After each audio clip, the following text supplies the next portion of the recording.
میرے نبی پاک علیہ السلام نے فرمایا قیامت کے دن ایک آدمی کے لیے جنت کا دروازہ کھولا جائے گا، وہ دوڑتا ہوا جنت کی طرف جائے گا، جب دروازے کے قریب پہنچے گا تو دروازہ بند کر دیا جائے گا، وہ پھر آئے گا، پھر دوڑے گا، پھر جنت کے قریب جائے گا، پھر وہ دروازہ بند ہو جائے گا، پھر مایوس ہو کے آئے گا، پھر کہا جائے گا واپس آ، کھل گیا دروازہ، کئی بار آئے گا، کئی بار جائے گا، روئے گا، تڑپے گا، پریشان ہوگا، فرشتے سے کہے گا یہ میرے ساتھ کیا ہو رہا ہے؟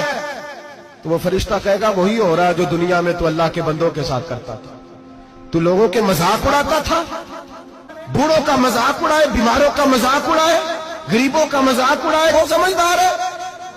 میرے نبی کریم علیہ الصلوۃ والسلام نے فرمایا رب کریم کے فرشتے کہیں گے تو بندوں کے ساتھ ایسا کرتا تھا، آج تیرے ساتھ ایسا ہوگا۔ اب میرے بھائیوں بہت زیادہ نہیں کرتے لوگ آج مذاق؟ بڑا ظلم نہیں کرتے؟ تکلیف نہیں دیتے؟ لوگ لوگوں کو دکھ میں دیکھ کے مذاق اڑاتے